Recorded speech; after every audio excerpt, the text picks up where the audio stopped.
Monseñor, sabemos también de su trabajo y de su batalla contra la droga y la corrupción en nuestros países y en el mundo. Las consecuencias que eso ha traído para su vida como sacerdote y qué efecto ha tenido eso, si usted lo puede describir de alguna manera. ¿Cómo no? Quiero decirle que desde final de la década de los años 90 había ya una preocupación muy grande por la corrupción. Y entonces yo en ese tiempo estaba en el Consejo Episcopal Latinoamericano en el CELAM. Hicimos un seminario en Santiago de Chile sobre la corrupción y la transparencia para obispos latinoamericanos. ¿Y por qué escogimos Santiago de Chile? Porque evaluando todos los países de América Latina, ese era el que tenía menos índice de corrupción. Lamentablemente después las cosas cambiaron no para bien.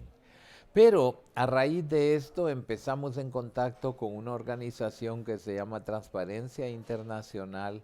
A mí me tocó fundar Transparencia Honduras. Luego me di cuenta que había países como el mío que habían firmado la Convención Internacional contra la Corrupción, pero no la habían ratificado.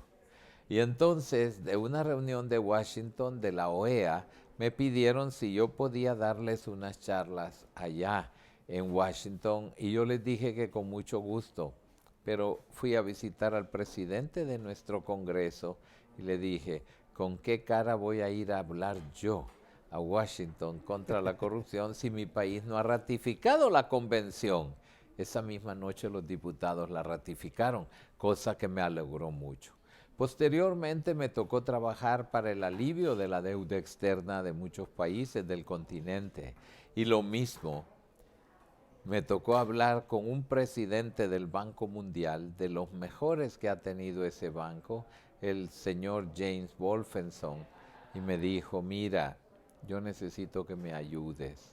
Debemos ir poco a poco haciendo capítulos de consejos nacionales anticorrupción en los países. Yo me sentí contento, le presenté el proyecto al presidente de la República, el presidente quería, pero no estaba muy animado porque eso era abrir una caja de Pandora. Y entonces le dije a Wolfenson, dígales a los presidentes que no van a tener apoyo internacional si no fundan consejos anticorrupción.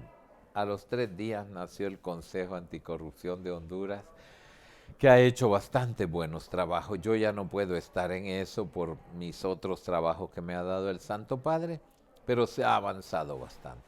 Nuestros países batallan denodadamente contra la corrupción, contra el narcotráfico, muchas veces ligada una cosa con otra.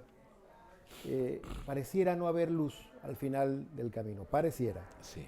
Nuestra labor como cristianos también es tener esperanza, no podemos decir que no va a haber al final una solución, pero pareciera que es muy difícil y muy cuesta arriba.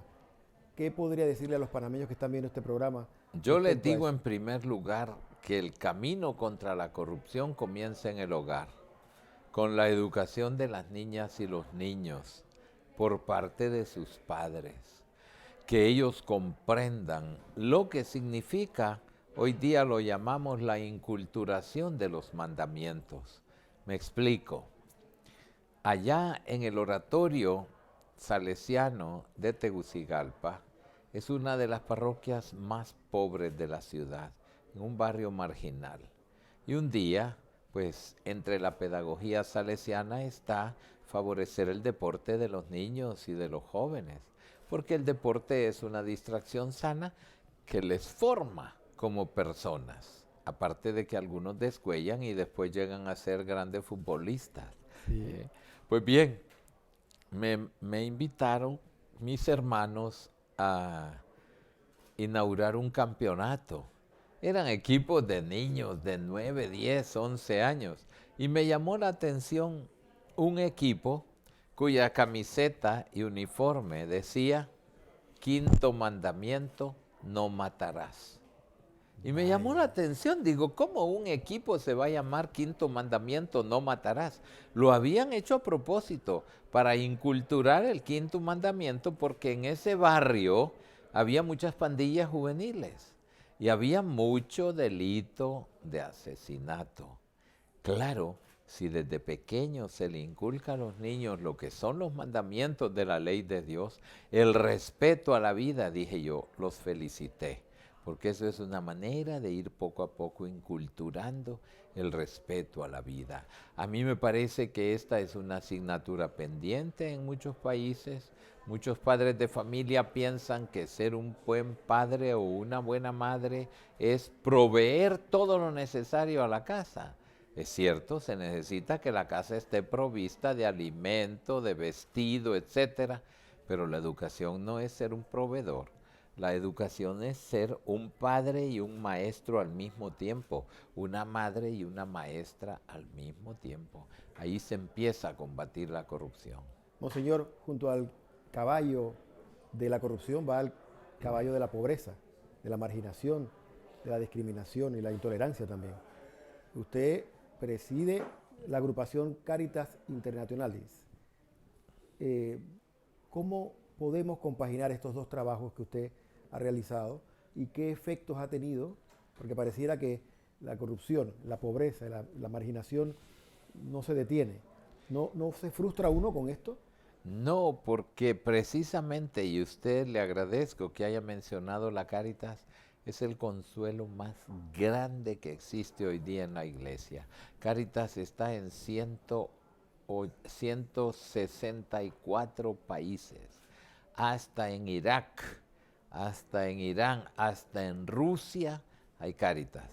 Y la Cáritas, lejos de ser simplemente una agencia de, digamos así, de ayuda en emergencias, es todo un programa formativo para educar a la comunión cristiana de bienes. Estoy convencido que cuando se toma simplemente la Cáritas como una institución, digamos, de beneficencia, no se ha comprendido lo que es.